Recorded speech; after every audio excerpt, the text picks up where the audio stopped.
All right, team. Good morning. Good morning. This is our weekly recap video and preview of the week. My name is Carlos Garcia. I'm the founder and CEO of GAR Capital. Glad to be with you this morning instead of doing it on Sunday. Kind of wanted to see the overnight moves before we started talking about everything. Watches is posted up on our server. A bunch of news and information to help your trading is also available.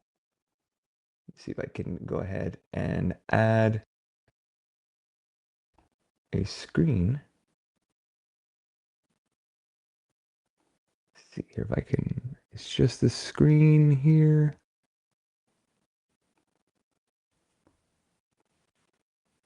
There we go. Okay, so I went ahead and was showing the Discord server. Wanted to make sure. And here is the watch list for the week. Added a couple of names. We can go over them together if you like. A couple of them while we were waiting. NVIDIA does report earnings this week. That's going to be important. So I put a lot of names that are reporting on the server, and you could see earnings counter this week. We have Home Depot, we have Nvidia on Wednesday, Walmart on Thursday, Palo Alto on Wednesday after the bell, Target, all of that, a lot of retail reporting this week. Nvidia obviously is not retail, the biggest of the AI bunch, but if you are interested in checking out these names, they are right here. So let's go over a couple of them and see if I can share this window. There we go. Just wanted to switch windows for everybody. All right, so before we begin, let's go ahead and start with futures. And you could see this morning NASDAQ is up. S&P did reject 6,800. I went ahead and put a note in for our members this past, actually it was last night. And I said the upside target was 6,800. If we got above 6,738, in terms of level of support, if that got broke below, then we would look for a continuance to the lows of 6,700. But 6,800, I'm going to use that as our next resistance. If we break above that, definitely don't mind going long up to 68.65. And again, all we're doing here, futures traders, is just playing the fibs. We bounced off that 50% fib on Friday. You can see we broke to the 38.2, even broke below it, same as earlier in the month. We also had that in early October as well, kind of a double bottom there, same here, but we still have an upward trend. So I do expect S&P to continue to climb. We're not there yet. Again, NVIDIA is going to be a very, very big earnings for that. There was a note from Evercore ISI that said, buy NVIDIA stock into this week's earnings. So everyone is different, obviously. So I went ahead and put that link on the Market Watch as well if you guys want to read that. Where's my thoughts on NVIDIA? And I put this on the watch list. You can see still an upward trend line. That hasn't changed. And then we also have here current price at right around 188.38. So again, that's the pre-market price this morning. But if we bring up the 4-hour chart like we are here, you can see this upward trend line. That's where we're going to be holding. We're looking for 195.28. If that does break, then we're looking up to 200, up to 200 and above. So the last time NVIDIA was down for the month of November, I also wrote NVIDIA is down 6% this month. The last time NVIDIA was red for the month of November was 2018. It was down 22.4% in 1 month. So we do have a little bit of tailwinds in terms of seasonality. Again, that was the worst NVIDIA in November that we had was in 2018. I do expect NVIDIA to push higher. I agree with Evercore ISI. I wouldn't buy it ahead of time. I'd rather just confirm and wait. But I expect NVIDIA to move higher with great guidance and a beat and raise. It's a pretty solid company that's been consistently beating and raising their guidance. Let's see what else. All right, let's take a look at Walmart. That's a big one. And the rest I do have on the server under watches and charts. So let's do the big ones. Walmart, NVIDIA. Start with those. I have a target above 105.50. It is flat this morning. Then the target up is to right around 110.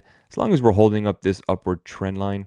But if you see here, and we kind of zoom it out to the daily, this is the big trend line, really since 49. And then we tagged it at 80. Right now, we need to hold around 94. If you can hold around 94, still upside momentum. But if it breaks below, then we have a problem possibly down for 80, and then we'd have to talk about doing some puts. All right, so that's Walmart. Let's look at Target. And Target, the one thing I did see, obviously we have this downward trend line. It's been absolutely brutalized, and you have a lot of upside gaps, sure. But take a look at this cup and handle. I think Target breaks out. I think Target breaks above 100 this week. Let's see. Would I trade it? No. Trading earnings, the last one I did was Coinbase, and I got hit, right as crypto started falling. So I'm going to hold off on trading anything in terms of earnings. I just want to be prudent. I'll wait for Target there. And I got one more for everybody. It's not all bullish. Lowe's. I think Lowe's has some issues coming to them. Let's go ahead and take a look here on the daily. Let me see if I can bring up a 4-hour chart. And you can see here, this is the weekly candles. Looks like the break is already happening.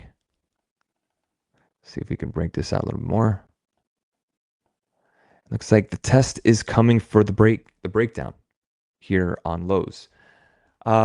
If it does break below, what was the level I had?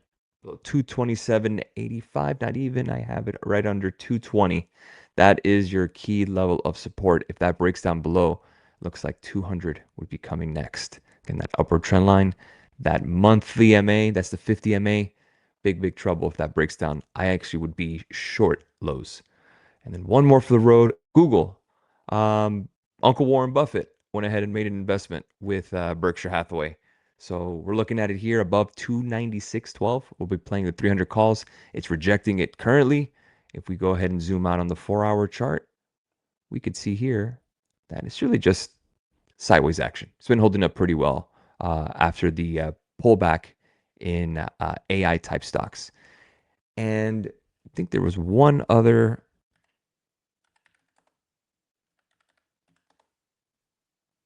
Let's take a look at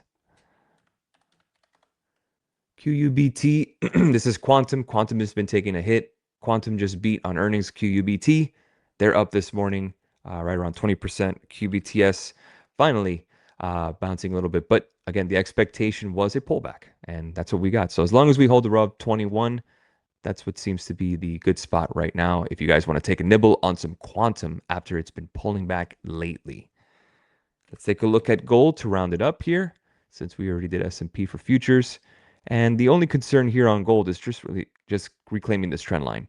And the scary part would be 4150 rejects, because then now you're setting up a head and shoulders, and then we probably pull back on gold. But for now, I want to see if we get above 4125, recapture that trend line, and see where we can go from there. At this current moment, seems pretty quiet out there in terms of the markets. So we just want to be prudent. We don't want to jump into anything. We have a lot of earnings coming. Finally, the government's reopened, so we're going to get some late data coming in, some jobs numbers.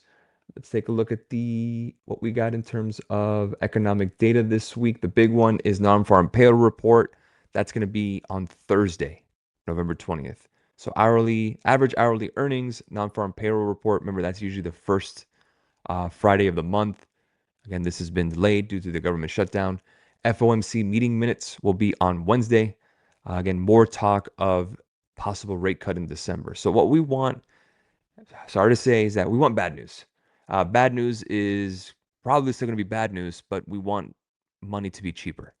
That's the goal for us traders and investors. We want money to flow easier, high liquidity, lower rates, more cash in the system. Does that add to inflation down the line? Yes. But as of right now, we're not really concerned about that. We want to get a Santa rally into the end of the year so everyone has a nice Christmas. How do we get there? By getting a rate cut. And if we don't, we may get a repeat of 2018 where we pulled back. Could be. But at that time, they were raising rates. Now we're just looking to cut rates. So the parallels aren't exactly the same, but expectations not being met can be hit in any market, up or down. So right now, the expectation feels that stocks are going to continue to lower due to this AI unwind trade. That's why I think NVIDIA kind of stops the bleeding, goes higher, and then we turn around for a Santa rally. And that's really what I think moving forward. We're right around, 6 weeks away from the end of the year. Still kind of prepping for 2026 personally, looking at different kind of sectors to look for, like healthcare, I like energy. But depending on how we close for the year, what's the sentiment going to look like December 31st into Jan 1st, 2026? That's what I want to know. So step by step, we're going to have plenty of videos to talk about it, plenty of stuff to talk about in the end of the year and the beginning of next one, because we're going to prep you beginning to end, just like we did with the top 10 stocks, our predictions, our sectors to watch, so on and so forth. So it should be a fantastic 2026. I'm all ready for it. All right, so the quick update. Just wanted to do the video here. I'll be on the radio on Monday, which is today at 8:45 Eastern Standard Time on the Discord. So I already speak to our clients pretty much on a daily basis, answering questions. This is just a supplement for the week. So I appreciate your time listening to this video and watching. I will catch you guys for the next one. And if I don't speak to you until next week, have a happy Thanksgiving. I will catch you later on the radio on our Discord server. www.gar.capital is our website. Thanks so much for your time. I will catch you guys later. Cheers all.